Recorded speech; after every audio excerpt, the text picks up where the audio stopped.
ደስ ይበለን።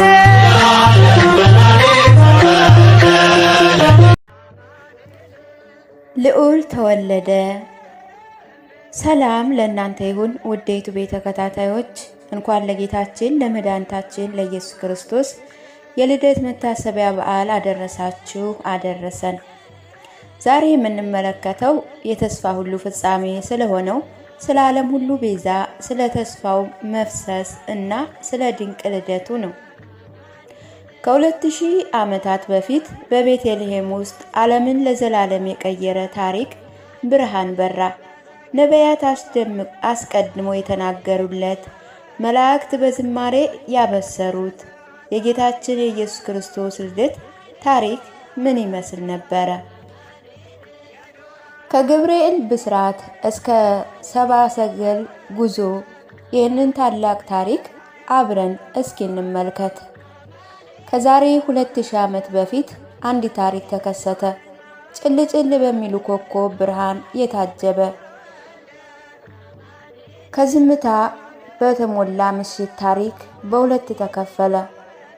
ድንግል ማርያምና ዮሴፍ የእንግዳ ማረፊያ በከብቶች በረት ውስጥ ሲያርፍ የሰላም ንጉሥ ተወለደ። የታሪክ ተራ የልደት ታሪክ ሳይሆን የእግዚአብሔር ለሰው ልጅ ያለውን ጥልቅ ፍቅር መገለጫ ነው። ዛሬ የሰው ልጅ ሁሉ መድኃኒት የሆነ የእሱ ልደት ታሪክን በዝርዝር እንመለከታለን። ከቤት በረት እስከ ምስራቅ ኮከብ፣ ከእረኞች ደስታ እስከ ሰብአ ሰገል ስጦታ ድረስ ያለውን ድንቅ ጉዞ አብረን እናያለን። እስከ መጨረሻው አብራችሁ ይቆዩ። ልዑል ተወለደ። የጌታችን የኢየሱስ ክርስቶስ ስምን የመወለድ ታሪክ የምናገኘው በሉቃስ ወንጌል ምዕራፍ 1 ቁጥር 26 ጀምሮ ሲሆን በስድስተኛው ወር እግዚአብሔር መልአኩ ገብርኤልን በገሊላ ወደምትገኘው ወደ ናዝሬት ከተማ ላከው ይለናል። የተላከው ከዳዊት ዘር ለሆነ ዮሴፍ ለሚባል ሰው ወደ ታጨች ወደ አንድ ድንግል ነበር። የድንግሊቱ ስም ማርያም ነበር። መልአኩም እርሷ ወዳለችበት ገብቶ ደስ ይበልሽ፣ ጸጋን የተመላሽ ሆይ ጌታ ከአንቺ ጋር ነው፣ አንቺ ከሴቶች መካከል የተባረክሽ ነሽ አላት። ማርያም በንግግሩ እጅግ በጣም ደነግጣ ይህ ምን አይነት ሰላምታ ይሆን እያለች ነገሩን ታብሰለስል ጀመር። መልአኩም እንዲህ አላት፣ ማርያም ሆይ በእግዚአብሔር ዘንድ ሞገስ አግኝተሻልና አትፍሪ። እነሆ ትጸንሻለሽ፣ ወንድ ልጅም ትወልጃለሽ፣ ስሙንም ኢየሱስ ትይዋለሽ። እርሱ ታላቅ ይሆናል፣ የልዑል ልጅ ይባላል። ጌታ አምላክ የአባቱን የዳዊትን ዙፋን ይሰጠዋል፣ በያዕቆብ ቤት ላይ ለዘላለም ይነግሣል፣ ለመንግስቱ ፍጻሜ የለውም። ማርያም መልአኩን እኔ ወንድ ስለማላቅ ይሄ እንዴት ሊሆን ይችላል አለችው። መልአኩ መልሶ እንዲህ አላት፣ መንፈስ ቅዱስ በአንቺ ላይ ያድርብሻል፣ የልዑል ኃይል ይጸልይሻል። ስለዚህ የሚወለደው ቅዱስ ሕፃን የእግዚአብሔር ልጅ ይባላል።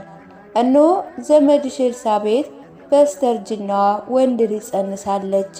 መካን የተባለችው 6 ወሯን ይዛለች፣ ለእግዚአብሔር የሚሳነው ነገር የለምና። ማርያምም እነሆ እኔ የጌታ ባሪያ ነኝ፣ እንደ ቃል ይሆንልኝ አለች። ከዚያ መልአኩ ተለይቷት ሄደ። የተስፋ ሁሉ ፍጻሜ የሆነው የጌታችን የኢየሱስ ክርስቶስ የመወለድ ታሪክ ከሉቃስ ምዕራፍ 2 ላይ ጀምሮ እንዲህ እናገኛለን። በዛን ዘመን የዓለም ሁሉ ሕዝብ እንዲቆጠርና እንዲመዘገብ ከአውግስጦስ ቄሳር ትእዛዝ ወጣ ይለናል። ይህም ቄሳር የሶርያ ገዥ በነበረበት ጊዜ የተደረገ የመጀመሪያ የሕዝብ ቆጠራ ነበር። ስለዚህ እያንዳንዱ ሰው ለመመዝገብ ወደ ራሱ ከተማ ሄደ። ዮሴፍ ከዳዊት ቤትና ወገን ስለነበር በገሊላ አውራጃ ከምትገኘው ከናዝሬት ከተማ ተነስቶ የዳዊት ከተማ ወደ ሆነችው ቤተልሔም ወደምትባል ከተማ ወደ ይሁዳ ወጣ። ወደዛም ለመመዝገብ የተጓዘው የመውለጃዋ ጊዜ ከተቃረበ ከእጮኛው ከማርያም ጋር ነበር። በዛም እንዳሉ የምትወልድበት ጊዜ ደረሰ። የበኩር ልጇ የሆነውን ወንድ ልጅ ወለደች። በጨርቅም ጠቀልላ በእንግዶች ማረፊያ ቦታ ስላልተገኘ በግርግም ማስተኛችው። በዚህ ክፍል ላይ እጅግ የሚገርመው ነገር እናገኛለን። የዓለም ሁሉ ጌታና ቤዛ የሆነ የሰማይና የምድር ንጉሥ የሆነ ሁሉን ዓለማትን የፈጠረ በውስጡ ያሉትን ሁሉ የፈጠረ ንጉሥ እነሆ ማረፊያ ቦታ ሲያጣ እንመለከታለን። ይህም ለኛ ሲል ዝቅ ያለውን የጌታችን የኢየሱስ ክርስቶስን ፍቅር እንመለከታለን። ለኔና ለናንተ ሲል በበረት መወለድን መረጠ። በማይመች ስፍራ ማደርን መረጠ። በዛም አገር በሌሊት መንጋዎች ሲጠበቁ በሜዳ የሚያወሩ እረኞች ነበሩ። የጌታ መላእክትም ድንገት መጥቶ በአጠገባቸው ቆሙ። የጌታ ክብር በዙሪያቸው አበራ፣ ታላቅ ፍርሃት ያዛቸው ይለናል። መልአኩ ግን እንዲህ አላቸው፣ አትፍሩ፣ ለሕዝብ ሁሉ የሚሆን ታላቅ ደስታ ምስራች አምጥቼላችኋለሁና። በዚህ ቦታ ላይ እግዚአብሔር አምላክ የምስራችን ለእረኞች ሲነግር እንሰማለን።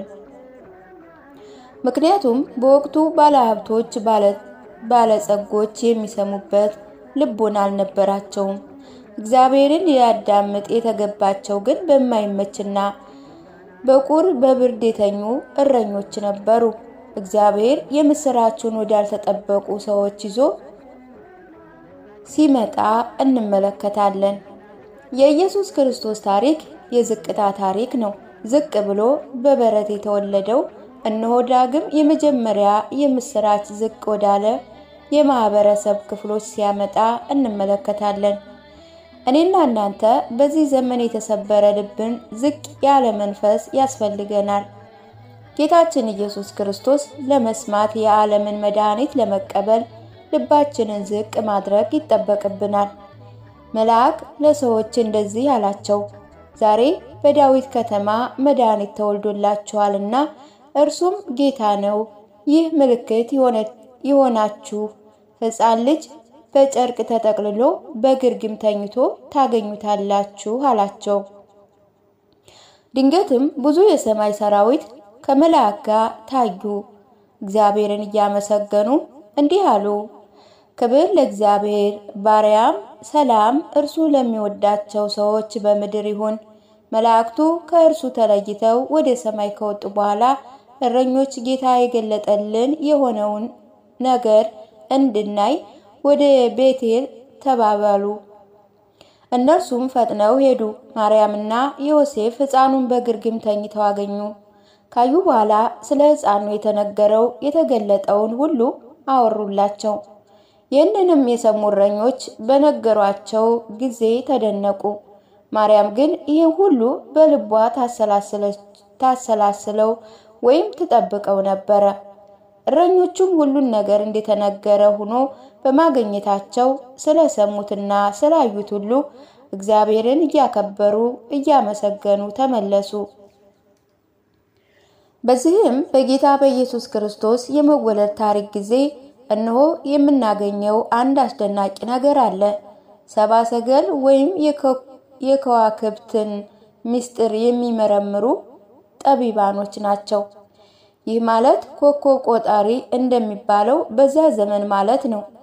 እነዚህ ሰብአ ሰገሎች የበዓላም ወገን እንደሆኑ የእግዚአብሔር ቃል ይነግረናል።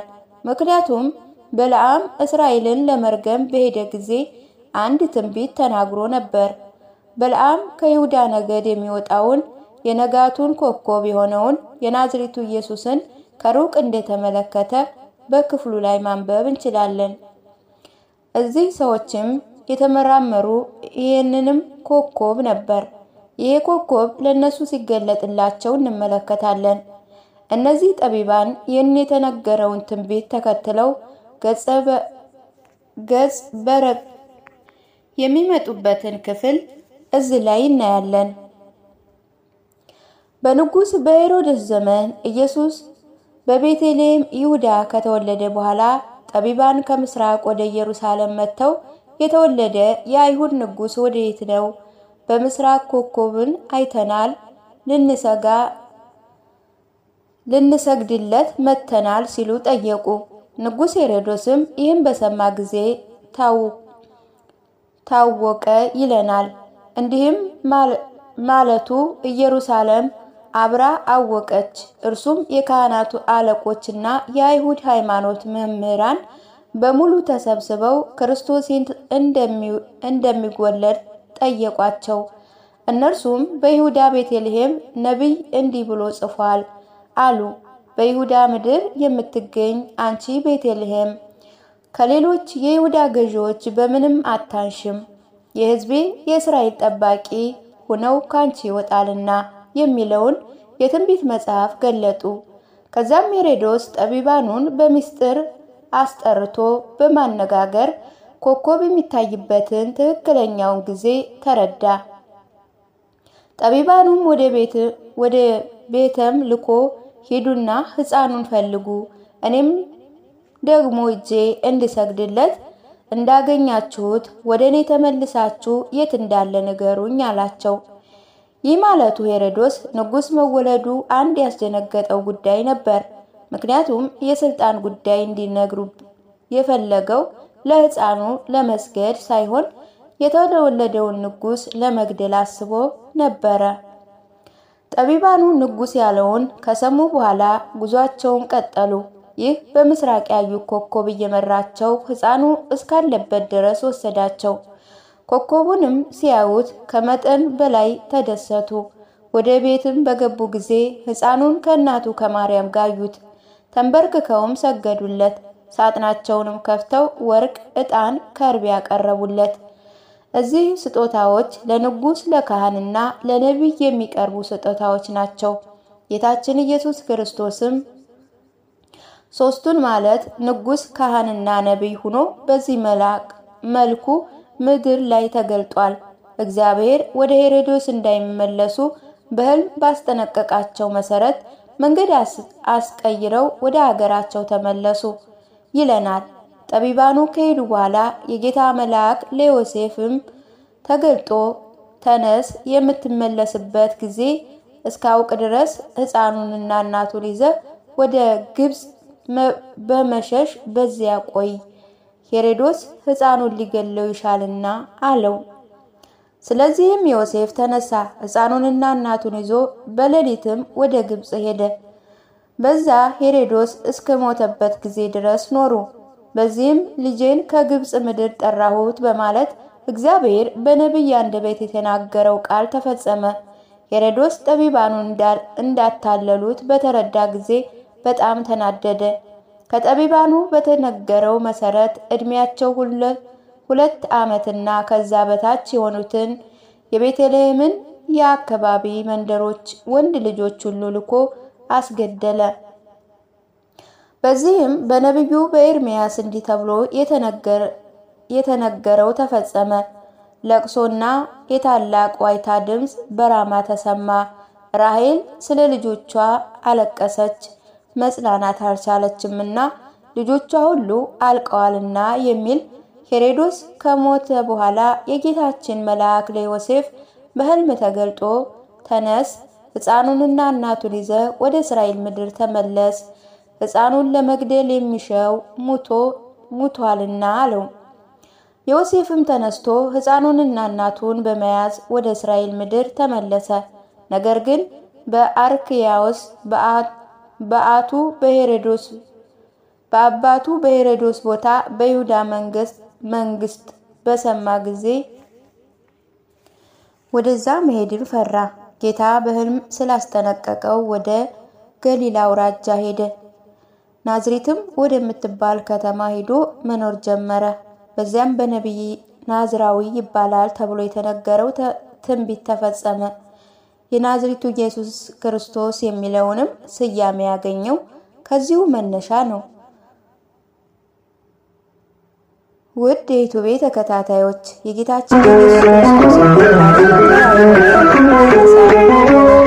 ገና ደስታችን ገና ደስታችን ገና ደስታችን ገና ደስታችን ደስታችን